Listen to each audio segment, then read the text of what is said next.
Hello everyone and welcome inside Hazeltine Field. I'm Miguel Deliu, and once again we have a special edition El Segundo Eagles football preview episode right now. Now the El Segundo Eagles of 2016 had a great campaign. They finished 10-2 with a second round playoff exit. That team had 22 seniors, all who graduated, and this year's team, the 2017 Eagles, will look a whole lot different. Let's now take a minute to meet some of the new faces playing for the Eagles this year. Matthew Romero, quarterback, junior. Darius Sison, quarterback, fullback, senior. Hi, my name is Kyle Freeman. I am a safety and a fullback, and I am a senior this season. I'm Taj Balagoon, class of 2018. I play wide receiver and safety. My name is Tyler Villalobos, class of 2018, and I play safety and receiver. Hey, what's up? This is Daniel Magnetti. I play running back and corner, and I'm in the class of 2018. Hi, my name is Jorge Montani. I play linebacker and fullback, and I'm in the class of 2018. Hi, I'm Hunter Lynch, class of 2018, cornerback, tight end. My name is Tim Schartz. I'm a linebacker, and I'm going to be a senior this year. Gunnar Rogers. I play left tackle and D tackle, and I'm a junior this year. Hi, my name is Jess Caravello. I'm a senior this year, and I play center and defensive tackle. The young Eagles are hungry and motivated to win big in 2017. Let's hear from some of the guys and see how training camp has been for them so far. It's been a lot of fun, just a lot of working with the team, the boys, new guys, just a lot of fun. Training camp's been great. You know, I'm new here. I just transferred from Santa Monica, and I just love the vibe at El Segundo. For me, it's been good. You know, I'm just excited to work out with my team and get better and move on in the season. We're helping each other out. Everyone's getting their skills better, and the more we get our skills better, it'll help us win more. You just play hard and you never stop, and Coach Chev always knows what's best, so he's always going to guide you where you need to be.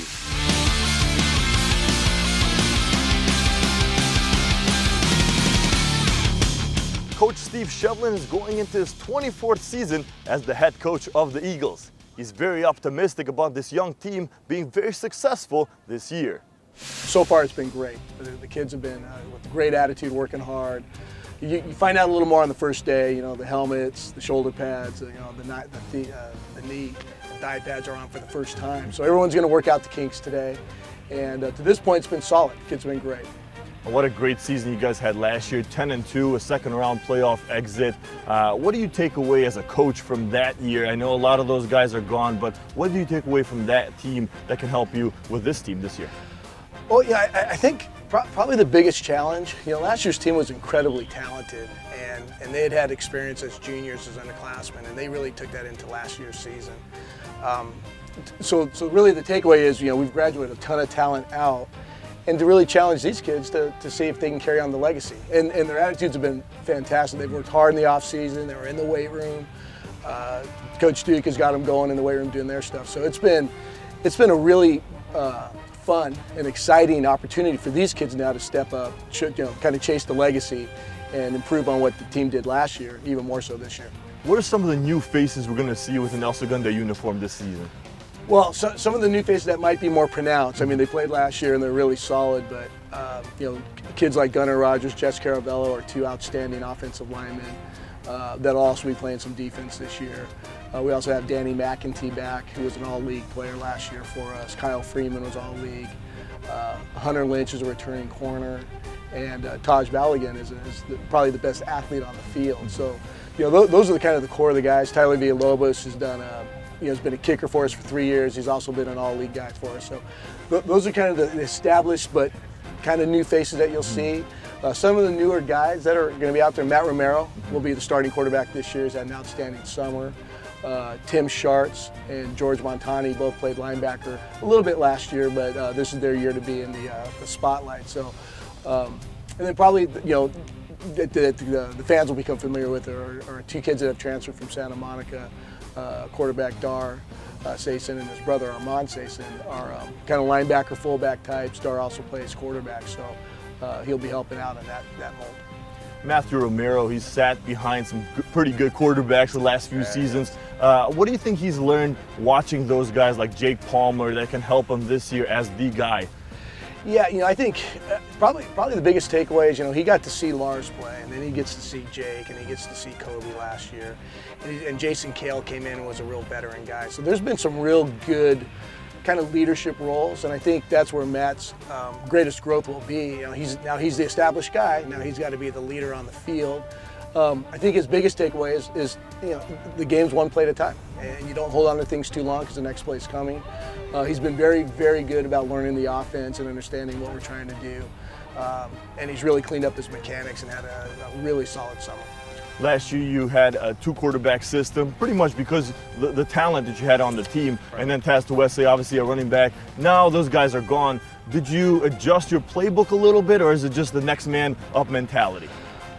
Yeah, it's a great question, and really it starts out as next man up, and then we'll adjust as we get going. But the kids all learn the same offense starting from freshman year, or the versions of it that lead up to varsity. So Matt was pretty familiar with it. It's just getting your timing down with the athletes, and then just when you're the guy making the reads and understanding the particular specifics of the offense, you can only do that when you're the guy, and that's where he is now.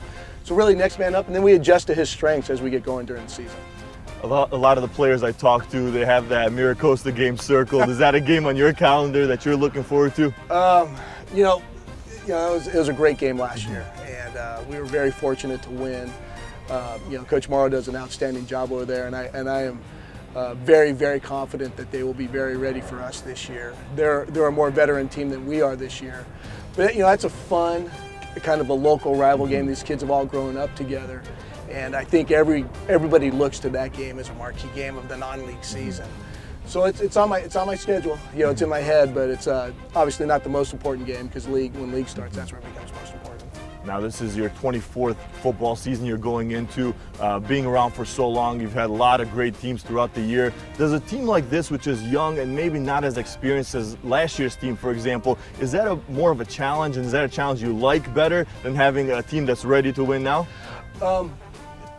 That's a great question because I have had both types of teams, and I think when the expectations are removed from the kids, they get to play and have more fun, a little less pressure being put on them.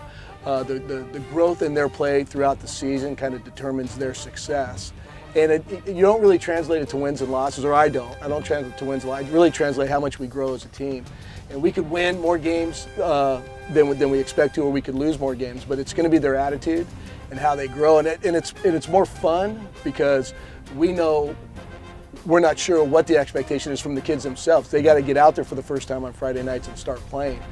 But in terms of their attitude and effort, so far it's been wonderful. Now one last question I know you got to get back to work. What will the 2017 El Segundo Eagles look like on the field this year? I think they're going to want to prove themselves. They're a smart group of kids. I think they feel the challenge of being the program that doesn't want to let the previous programs down. And I think they've really bought into that.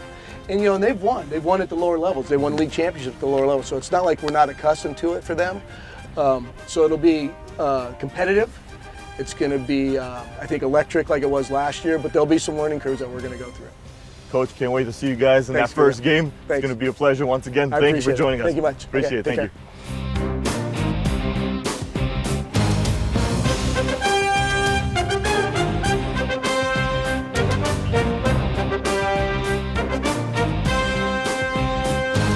The El Segundo football program has had a whole lot of success the last few years. The team is turning the page to a brand new chapter in the school's football history. This year, there will be no Taz to Wesley, the leading rusher for El Segundo the last few seasons. There will be no Jake Palmer, the dual-threat quarterback leading the offense.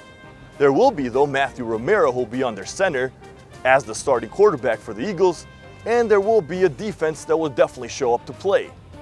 There will be a rocking crowd to cheer on your El Segundo Eagles, and you can bet assure it will be a very exciting 2017 campaign. I myself cannot wait for the new season, and I'm going to wrap it up here from Hazeltine Field, and I'll see you guys at the first game of the year.